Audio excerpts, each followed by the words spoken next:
Well, good evening, Los Angeles. It's great to be here, and you know, I've been spending a lot of time right down here across from the convention center on Flower Street, setting up the Hemp Museum, and it's really close to being there. Brian came up with almost 30 display cases, and I filled them up already looking for other room to do stuff. So we have, according to people that have been to the Hash Museum in Amsterdam and so on, the biggest collection of hemp memorabilia in the world, right here in Los Angeles, and I hope to be able to show it to you real soon. So look for that opening, because it'll happen. The initiative that's coming up in 2012 is pretty much the same initiative that I supported and collected over 1,000 signatures for in 1994 with Jack, and that makes it, I mean, it's been tweaked, you know, it's got some good things on there. It mentions the 9th and 10th Amendment, which, you know, if you don't understand the 9th and 10th Amendment, this is something worthy of your attention. Everything, we are a nation of enumerated laws. If it's in the Constitution, they can do it. If it's not in the Constitution, they can't do it. It's reserved for the states or the people. Agriculture is not in the federal Constitution. Nowhere. So nowhere is that a gift to the federal government. U.S. versus Butler in 1936, a lawsuit said to the federal government, you are prohibited from exercising the Agricultural Adjustment Act. Why? Because it's not in the Constitution. You're forbidden, it said. They used the strongest language. I mean, what do you understand about forbidden and prohibited and so on? So this was like 1 year before the Marijuana Tax Act came in. Explain to me how the government works. I don't know. Before I go any further and I forget and have to pay later, I want to say one thing, that I'm glad there was a woman up here tonight saying what she had to say, because that's what we need more of. And I want to give you an example that Brenda Kirschenbaum right here, who I happen to live with, was Jack's girlfriend, and she financed the book, The Emperor Wears No Clothes, which would not be here if it wasn't for her. And I'd like to give her a hand right now. A lot of people are forgotten. Yeah, stand up and turn around. And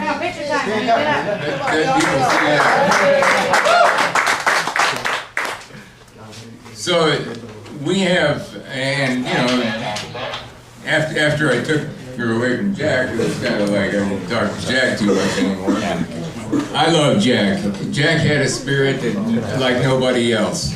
He was charismatic. He got me to follow him around the state with my museum. It was the traveling hemp museum at the time. And we went to 22 different campuses and courthouses that year collecting signatures. It really wasn't too hard for me to get 1,000 signatures, because thousands of people saw the hemp museum during that time. And I don't know if you've ever seen somebody driving around with a pot plant on top of their car, but that was me. Okay. For the last 20 years, I've had a pot plant on top of my car ever since I read Jack's book and found out that hemp was legal. The leaves, everything is illegal except the plant itself, the stalk, the structure. You can import it. You can make clothes out of it. You know, I mean, this is something we have.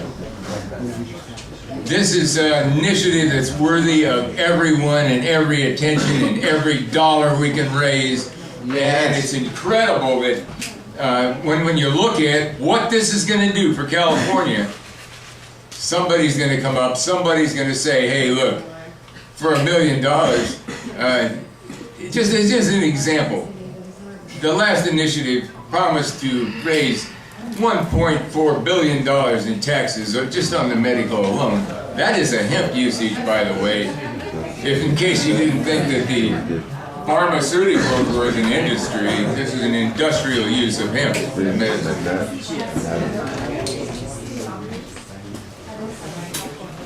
Instead of 1.4 billion, for the museum we put together a book called The $1 Trillion Crop. Because that's really what it is, a $1 trillion crop. And what California can do is to get their portion. We don't know what, in terms of water and productivity and farmer cooperation, we can really do in California. But this is California, and don't count it out. Right now, Montana has a law. I went to Montana and to one of their exhibits up there, set up a little museum, everything I could get into the Honda Civic, you know. They have a law. 2 people already have licenses from the state of Montana to grow hemp. The feds will probably interfere. The feds interfered in homesteads. Homestead tried to grow at Riverside County in the 1990s, and the DEA came in and plowed it in when it was like 6 feet tall. Beautiful crop. Dakota Sioux. And the Dakota Sioux. Yeah, and the Sioux, they got busted also. One other thing, just to give you the dramatic example of what can happen. In 1990, I was in Sacramento trying to get the Green Party to endorse hemp more and to raise a stink about it. We came across, it wasn't just me, it was a bunch of us came across a guy named Larry Landis and a group called the Valley Keepers out in the Central Valley. The Central Valley is huge. Okay, that's our breadbasket for the earth, for the world practically. The rice farmers who grow 700 square miles of rice in California, 700 square miles of rice, takes 7 feet of water to grow that. Okay, that's 7 feet over 700 square miles of water. Well, after they harvest, they don't want weeds for the next planting, so they spray herbicides over 700, well, not all squares, they do grow some organic rice, but over 700 square miles they spray herbicides to kill the weeds to plant the next year's crop. These rice farmers in 1990 wanted to grow hemp as a rotation crop. Why? Because hemp kills the weeds also. It grows up so thick and tall that it shades the ground, kills the weeds. And we tried to support it, and the Green Party tried to support it. The government wanted nothing to do with growing hemp overnight, the 700 square miles. So it was shot down. The rice farmers still want to grow this crop. This is an added value crop. This is a crop that could then float down the river to Antioch, where there was a pulp mill down there before, and could be a pulp mill again. Yeah, Richard. Things are happening in California, and we need to get back behind it, get this passed. It's kind of my feeling that the farmers are not going to want to grow hemp unless everything is just legal. They drag their feet, I don't know, man. What if the DEA comes in and that? I'm a farmer myself. I can understand that. I'm speaking after 40 years of being in this battle. 40 years. I was a graduate of Cal State Los Angeles. I have my master's degree in biology from Cal State Los Angeles and 4 years in the School of Public Health at UCLA. This is something that we need to all talk about all the time. This is what's going to save us. This is what's going to save California.